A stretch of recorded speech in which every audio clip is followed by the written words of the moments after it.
कितना भी, हालांकि पॉसिबल नहीं इस तरह से तोड़ पाना, लेकिन अगर आइसोलेटेड करना संभव, आइसोलेटेड मतलब अकेला कर देना उसको, ये पॉसिबल नहीं है, ठीक है। तो वो अगर सबसे अकेला कर सकते हैं, अगर हम किसी लेवल तक कर सकते हैं सबसे छोटा, तो वो सबसे छोटा जो लेवल होगा हमारे थ्रू करने के थ्रू, है ना, फिजिकल केमिकल प्रोसेस किसी के भी थ्रू, सबसे छोटा पार्टिकल होगा जो, दैट इज कॉल्ड एटम। किसी भी एलिमेंट का पार्टिकल होगा वो एटम होगा, ठीक है। तो ये सारे के सारे पार्टिकल आयरन के, इसी तरह से हाइड्रोजन, ऑक्सीजन, जितने भी एलिमेंट्स अभी तक डिस्कवर हुए हैं उनके बारे में जो है वो पार्टिकल, सभी के छोटे पार्टिकल क्या बोलते हैं हम, क्या बोलते हैं, एटम्स, ठीक है।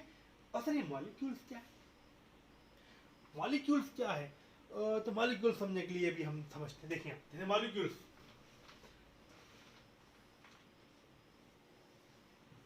H2O नाम तो सुना होगा, अभी सुनाया भी था मैंने, ठीक है। वाटर, मम्मम, ठीक है, पानी, ठीक है, जल, नीर, बहुत सारे नाम है इसके। तो ये जो पानी है ना, ये तो पानी है, पानी है। पानी कैसे बनता है बेटा, पानी कैसे बनता है, पानी बनता है हाइड्रोजन से एंड ऑक्सीजन से, हाइड्रोजन से एंड ऑक्सीजन से। तो पानी हाइड्रोजन और ऑक्सीजन कैसे बनेगा, जब दो हाइड्रोजन और एक ऑक्सीजन आपस में मिल जाएंगे, है ना, तो क्या बनेगा, वाटर, ठीक है, वाटर। अब जैसे यहाँ पे देखिए आप, मॉलिक्यूल जो इसको, ये जो बन गया है ना, ये मॉलिक्यूल है, और वो जो चीज बन जाती है कंपाउंड्स। कंपाउंड्स आपने पढ़ा लास्ट चैप्टर में, है ना, कंपाउंड्स डेफिनेट प्रोपोर्शन में, लास्ट चैप्टर में पढ़ा था आपने, डेफिनेट प्रोपोर्शन में अगर एलिमेंट्स को मिला दिया जाए, दैट इज जो नई चीज बनती है, that is called compound. And molecule is the smallest unit of the compound. जैसे एटम्स है, एटम्स बेसिक यूनिट है ना, फंडामेंटल यूनिट बोलते हैं इसको, ध्यान रखना, है ना। Atoms are the fundamental unit of element, है ना, फंडामेंटल, याद रखना इस चीज को। Atom is the fundamental unit of atom element. और जैसे आप एक चीज समझिए, जैसे आपके घर बन रहा है, मान लो घर, तो वो घर बनता कैसे, छोटे छोटे ईंटों से बनाते हैं ना, एक एक ईंट जोड़ जोड़ जोड़ बहुत बड़ा घर बना लेंगे पर। तो घर कहाँ से बना, ईंटों से बना हुआ है ना, ब्रिक से बना हुआ। तो जो ब्रिक जैसी बिल्डिंग ब्लॉक है, जैसे हमारी बॉडी किससे मिलकर बनी है, बताएं आप, सेल से मिलकर बनी है, आपने पढ़ा है ना बायोलॉजी में, सेल से मिलकर जैसी हमारी बॉडी बनी है। तो सेल हमारी बॉडी का बेसिक बिल्डिंग ब्लॉक है ना, छोटे छोटे। आप एक सिंगल सेल निकाल सकते हो क्या, कि सर ये देखो सिंगल सेल, एक मैंने हाथ से निकाल दिए, पॉसिबल है क्या, नहीं है ना। इसी तरह से है ना, कि आप एक सेल निकाल नहीं सकते ऐसा। इसी तरह से है ना, एक फुली ग्रोथ ह्यूमन की बॉडी में ट्रिलियंस, है ना, 100 ट्रिलियन से ज़्यादा सेल होते हैं, ठीक है। और जो एलिमेंट्स होते हैं, उसका बेसिक बिल्डिंग ब्लॉक क्या होता है बेटा, बेसिक बिल्डिंग ब्लॉक और fundamental unit of the element is called atoms. Atom जो होते हैं फंडामेंटल, उससे ज़्यादा उसको फर्दर डिवाइड नहीं कर सकते, उससे ज़्यादा उसको तोड़ नहीं सकते। अब है ना, उसके अंदर कुछ हो सकता है, वो बात अलग है, लेकिन वो और ज़्यादा नहीं टूट सकता। क्लियर था, चलो। अब मॉलिक्यूल्स मतलब एलिमेंट्स को डेफिनेट प्रोपोर्शन में, जैसे हाइड्रोजन था और ऑक्सीजन था, दोनों को डेफिनेट प्रोपोर्शन में 2 एटम्स ऑफ, 2 एटम मिले हाइड्रोजन के और सिंगल एटम मिला ऑक्सीजन का। इसको क्या बोलते हैं हम, जो फॉर्मूला फॉर्मेशन हुआ जो H2O इज कॉल्ड वाटर, ठीक है। वाटर इज द मॉलिक्यूल, है ना, जो H2O is the molecule of the water, molecule है ना। और बहुत सारा इसको कंपाउंड ही बोलते हैं, कंपाउंड मॉलिक्यूल जो है कंपाउंड की बेसिक बिल्डिंग ब्लॉक है ना, सबसे छोटी यूनिट है उसकी, फंडामेंटल यूनिट है, कह सकते हैं अपन उसको। अब जैसे मान लो कि कैसी फंडामेंटल यूनिट है, आप देखें आप तो जैसे मान लो एक बकेट ली, बकेट में मैंने पानी भर दिया है ना, तो ये पानी भर दिया, यहाँ तक पूरा पानी भरा हुआ लबालब लबालब लबालब, तो उसकी भी छोटी छोटी उसकी भी सबसे छोटी यूनिट होगी, सबसे छोटी उसकी बॉल्स ले लें या उसकी बबल्स ले लें, छोटे छोटे ड्रॉप्स ले लें, है ना, मॉलिक्यूल्स ले लें, तो ऐसे छोटे छोटे बने वो छोटे छोटे, है ना, छोटे, ऐसे बहुत सारे कितने बनाऊंगा समझ लो, है ना। तो ये जो एक, इसका फार्मूला क्या है, H2O, इसका फार्मूला भी क्या है, H2O, इसका फार्मूला भी क्या है, H2O, इसका फार्मूला भी क्या है, H2O, इसका फार्मूला भी क्या है, H2O, इसका फार्मूला भी क्या है, H2O। तो ये सब क्या है, सब मॉलिक्यूल्स हैं, और सब मॉलिक्यूल मिलके क्या बना दिया है इन्होंने, कंपाउंड। कंपाउंड की जो सबसे छोटी यूनिट होती है दैट इज कॉल्ड मॉलिक्यूल्स, है ना, मॉलिक्यूल सबसे छोटा होता है। तो ये इतने आसानी से आपको समझ में आना चाहिए, समझाने की कोशिश की है मैंने, आ रहा होगा समझ में। आ रहा होगा समझ में तो कमेंट में बताएंगे आप, ठीक है। ये जो हो गई आपका, ये हो गया आपका मॉलिक्यूल्स के बारे में कॉन्सेप्ट, ठीक है। कॉन्सेप्चुअल नॉलेज दिया मैंने आपको मॉलिक्यूल्स के बारे में। Molecules is the basic building block of compound. Compound की बेसिक बिल्डिंग ब्लॉक है, और एटम्स किसकी बेसिक बिल्डिंग ब्लॉक्स है? एलिमेंट्स की, ठीक है। एलिमेंट्स की है ये, और वो कंपाउंड की है। आगे होगा समझ में, ठीक है। अब आप चाहे चाहे मैंने जैसे बताया रिवर से ले आए, उसके मॉलिक्यूल का फॉर्मूला भी H2O, पॉन्ड से ले आए, है ना, नदी तालाब झरना, है ना, कीचड़ में से भी ले आए, कीचड़ ही उठा के ले आए, तो उसमें जो वाटर जो बना है, हाइड्रोजन और ऑक्सीजन का जो रेशियो है, जो कंपोजिशन है, जो है ना, वो बिल्कुल एक्यूरेट है ना, फिक्स्ड प्रोपोर्शन में है। हम जो पढ़ने वाले हैं ना, वो यही चीज़ है, और वहाँ भी बताता हूँ मैं आपको। तो ये क्लियर हुआ होगा आपको इतना, बोलो क्लियर बेटा। अब देखें इसको, जो फर्स्ट लॉ दे रहा है जो हमारे लिवाइजर,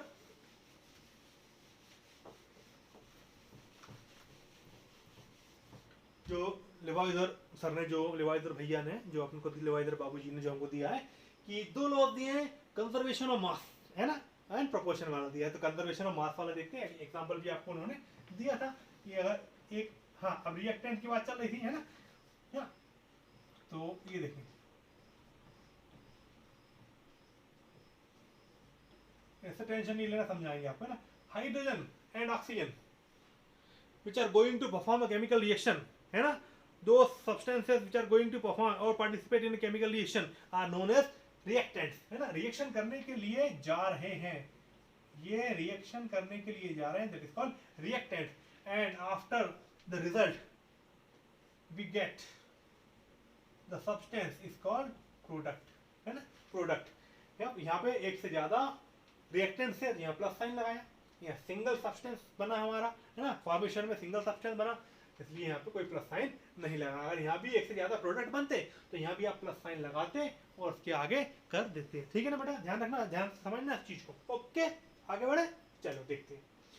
तो अब ये रिएक्टेंट्स हैं, या एक से ज्यादा रिएक्टेंट, इसको पूरी डीप में आने वाला है ना, कि how to form a chemical reaction, कैसे पढ़ते हैं, कैसे बनाते हैं, कैसे करेंगे, समझाएंगे बहुत बेहतरीन तरीके से आपको हम। देखें आप ध्यान से यहाँ पे, तो अब ये देखें, है ना, पढ़ा आएगा ना इसको, देखो H2O2 2H2O, ये कैसे हो गया, ये बैलेंस ही करना है, ये आगे आएगा, चिंता ना करें उस चीज की। अब तो जितना यहाँ पे अब जो मास की बात आ रही है, तो जितना यहाँ पे था मास, उतना ही मास आपका यहाँ पे होना चाहिए। यहाँ पे अभी लिखा था उन्होंने A B, जितना मास आपका, जितना मास मान लो ये 1 kg था और ये 3 kg था, टोटल हो गया 4 kg। और ये जो प्रोडक्ट बनेगा, है ना, ये रिएक्टेंट है, रिएक्टेंट का टोटल मास, रिएक्टेंट का टोटल मास कितना है? 4 kg। तो जो प्रोडक्ट होगा, ये जो प्रोडक्ट है, इसका भी टोटल मास कितना होगा बेटा? 4 kg। ना तो नया बना ना पुराना लॉस हुआ, है ना, ना तो कोई नया एक्स्ट्रा बन गया, है ना, मास, है ना, ना तो कोई एक्स्ट्रा मास बन गया, कंजर्वेशन ऑफ मास की बात चल रही है, ना तो नया मास बना। ऐसा नहीं कि 5 किलो हो गया, 10 किलो हो गया, नहीं, ऐसा भी नहीं हो कि 2 किलो बचा, 1.5 किलो बचा, नहीं, ऐसा भी नहीं हुआ, है ना। तो यहाँ पे जितना मास रिएक्टेंट्स का था, उतना ही मास प्रोडक्ट का भी रहेगा। This is called law of conservation of मास, ठीक है। आगे देखें, प्रोपोर्शन की बात करते हैं अपन, है प्रोपोर्शन में।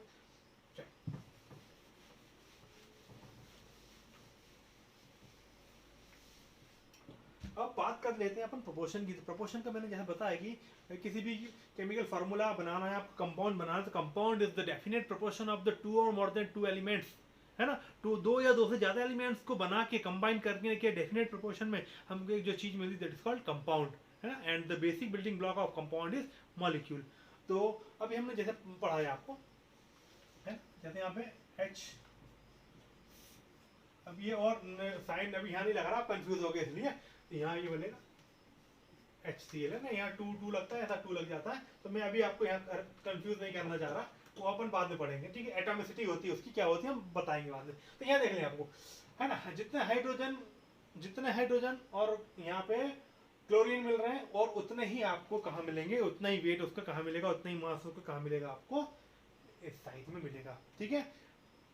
एक H और एक C से ही आपके यहाँ अब हाइड्रोक्लोरिक एसिड है, ठीक है ना, HCl हमने पढ़ा।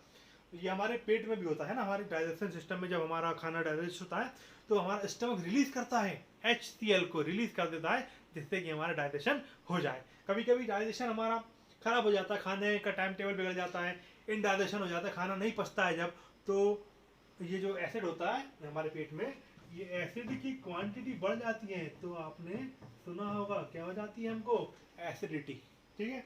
अब वो एसिडिटी हो जाती है, इसको कैसे दूर करते हैं नेक्स्ट उसमें शायद क्लास में, आपकी 10th क्लास में उसको पढ़ना। इसको दूर करने के लिए बेस का यूज किया जाता है, ठीक है। अब्दुल की दुकान पे सोडा पीते हैं ना, वो बेस होता है। तो देखिए आप, तो यहाँ पे आपने देख लिया कि डेफिनेट प्रोपोर्शन में कोई भी चीज़ बनेगी दैट इज कॉल्ड कंपाउंड, तो उसको ही हम बोलते हैं कि डेफिनेट प्रोपोर्शन का लॉ जो होता है ना, लॉ ऑफ डेफिनेट प्रोपोर्शन का जो लॉ होता है वो हमने देखा है, पढ़ा है, और यहाँ पे आप देख रहे हैं, है ना। ये जो लिखा हुआ है इसको ध्यान से देखिए आप, यही आपका लॉ है ना, और यही आपका हम समझा दिया आपको थोड़ी देर पहले। क्या समझाया, देखो ध्यान से, लिखा हुआ है लॉ, है ना, दोनों लॉ लिख दिए हमने यहाँ पे, देखो, है ना, देख सकते हैं आप, लॉ लिखे हुए हैं आपके, ओके। तो फिर इसी के साथ ये आज की क्लास आपकी एंड करते हैं हम, है ना। उम्मीद करते हैं आपको समझ में आया होगा, समझ में आया होगा तो आप बताएंगे हमको कमेंट में, ठीक है, कमेंट करके बताएंगे। वीडियो अच्छा लगा होगा तो लाइक कर देना, है ना, शेयर कर दो और सब्सक्राइब कर दो, तो ये जो वीडियो डालूंगा आपको पहले मिल जाया करेंगे, ठीक है ना, तो आपको दिक्कत नहीं होगी कि कहाँ से आएगा सर वीडियो। तो चैनल को सब्सक्राइब कर लें बेटा, है ना।